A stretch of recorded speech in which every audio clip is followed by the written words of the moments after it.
Hello, friends. It's Chapo. Apparently, it's the only time it's ever been done in history. And what those patches used to be for is for their fallen comrades, like umpires that had died. So now, how many umpires die in the line of duty, though? Oh man, you get hit in the balls one too many times with a struck by a Randy Johnson fastball. Yeah, yeah. Admittedly, fair enough, Felix. But it was like there was no. Whatever. Yeah. Sorry, man. I cut you off, Will. Like it's no. crazy. Up until recently, it looked like he was choosing his regulators, and he had chosen the Democratic Party. And you had Bill Clinton appearing at his conference in the Bahamas, saying on stage with Sam that he would prefer regulators take a light touch with crypto. Then you have people like Chris and Gillibrand going on CNBC and saying, yeah, it would be a great idea for pensions to invest in cryptocurrency. I don't agree with this, that it's a bad idea at all. But we found now, like, of this week that, I mean, he had given just the exact same amount of money to Republicans, but through dark channels, because, like, he knew that would look bad for him giving money to Republicans. But I mean, like, obviously this is a bipartisan thing, but what does it tell you that he wanted, at least publicly facing, he chose the Democrats as being his backers, or the people who could help him out on the regulatory sphere? Yeah, because that was like his angle, right? Like, he's from California. His parents are professors of law at Stanford. He was raised in like the intellectual circles and certainly exposed to the Silicon Valley circles, obviously all heavily Democratic or largely Democratic. So, like, yeah, that's going to be his thing. He's going to be the vegan guy who's going to play nice and, like, whatever, talk endlessly and super vaguely about innovation. I mean, they're a little, but they're not dumb when it came to politics. Politics is pretty simple. You just have to pay both parties. So while Sam was doing, like, to your point, Will, while Sam was like outwardly supporting the Democrats, you know, his cohort spent a ton of money on the Republicans, and then Sam was supposedly also donating a ton of money to the to dark money. So basically the way they were trying to do this is like, so there's two regulatory bodies, right? There's the CFTC, which does commodities, and then there's the SEC, which does securities. And the CFTC is much smaller. It's like 1/6 the budget of the SEC, and it's always been the weaker agency. And the CFTC was also, I mean, they both have many problems. I'm not here defending either of them, really. But like the CFTC, if you think the SEC is a joke, like, you should see the CFTC. Like, there's just there's a funny clip. There's a guy who went on he went on Tucker Carlson and was like, yeah, I bribed the CFTC. He literally says I bribed the CFTC guy. Where was Gary Gensler? Well, I don't know where Gary Gensler was, but my regulator at the CFTC, I asked them, why in the world are you... He called himself, but yeah, he said, I bribed my regulator on TV. Yeah. So the way they were going to try to do this is, like, basically get the CFTC in charge through the Ag Committee, because, you know, they're regulated by they're overseen by different committees, which it's just creating really bad incentives in the system. Like, we're the only country I'm aware of that separates its securities regulation from its commodities regulation. And this creates competing agencies competing over jurisdiction, and also senators competing over donations that they can get from different, you know, industries. So it's really bad. It's a bad system, and we should probably change it, but we probably won't, because on the inside, each side benefits. So that was their play, I think. But it wasn't partisan. It was going to be both. And the Democrats would, if they had been able to hold on to it for another 2 to 3 months, like at least until after only a few more weeks, really, until after the election, they might have been able to get something through a lame duck session. Like, it's totally possible. You know, in the days and weeks following the spectacular collapse of FTX, we've been treated to a sort of a portrayal of the people in charge at FTX as being this sort of like clique of polyamorous, like Adderall addicts having like a sleepover party in their friend's, you know, house in the Bahamas. And that, like, you know, they were just kids, you know, like that they were just sort of like high or fucked up or something like that. Like, I know you said like it's not that complicated, but like something about this strikes me as a little calculated too, because if they're just this sort of you know, caricature of like, you know, insouciant millennials, then it's easier to be like, hey, we just fucked up, instead of we were the conscious creators of a massive Ponzi scheme. Yeah. I think that's a really good point. I mean, First of all, can we just like try to picture those parties? Those must have been the lamest parties. I can't even.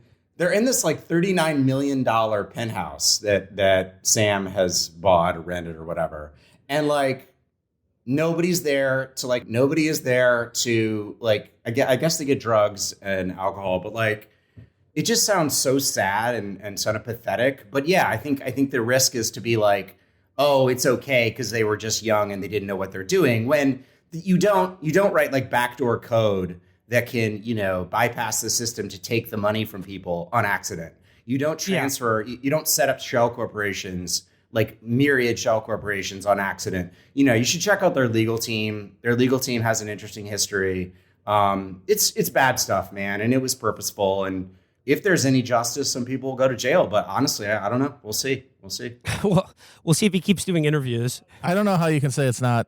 Doesn't sound like a fun time to hang around a giant penthouse and do methamphetamine suppositories and see who can solve the most Sudokus in an hour. That sounds amazing. Sounds great. He's like Sam's in the corner playing League of Legends and fucking Sudoku at the same time. And like, there's some real. What's the music? What music is being played there? I'm gonna kick that one to Felix. What's being played at the party, the Alameda rave? Well, there are two options. It's either like, I think computer guys, they either listen to like Billboard Top 40 hits. Like, I think that's who was listening to all the Black Eyed Peas song. Probably Mark Zuckerberg in Facebook 10 years ago. Or they listen to like some fucked up genre like clown step or electro swing. They listen to something that like Keanu Reeves's boss and Johnny Mnemonic would listen to in the future. Well, they're like, oh, it's the music. It's the music of the future. It's called Electro Clown. It's the Barnum and Bailey circus song, but played on a synthesizer.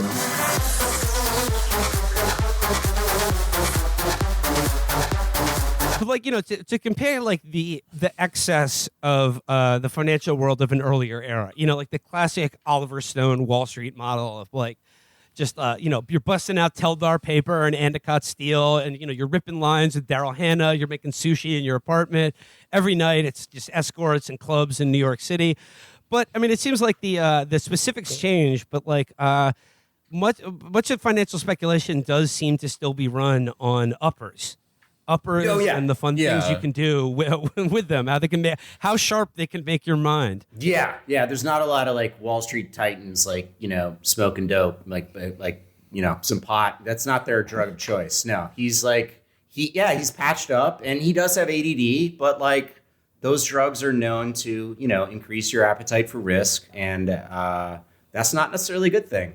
Or I mean, maybe it was for him at the time, but it's not a good thing for the FTX customers. There's a story where like he went to Sequoia, which is this venture capital firm, and he needed $1 billion. And so they're on a Zoom or whatever, and they're like, he's telling him like, it's FTX is gonna do everything. You're gonna be able to buy and sell crypto, but also buy groceries, but also, I don't know, get car insurance. I don't know what he's saying. And they're like, wow, this is amazing. And they realize at some point, because he keeps looking over, that he's playing League of Legends while on the call. That's how you know he's a real villain who should be executed. Well, no. But this is my favorite part. Like you and I, like we would all go, holy shit, like don't give this guy our money, right? Like if you had like $1,000 that you needed, you'd be like, no way. But like these guys, I'd be giving like, it to a guy who knows how to multitask, who can be on a Zoom call and play. Yeah. That's their take, right? Is they're like, he's so brilliant.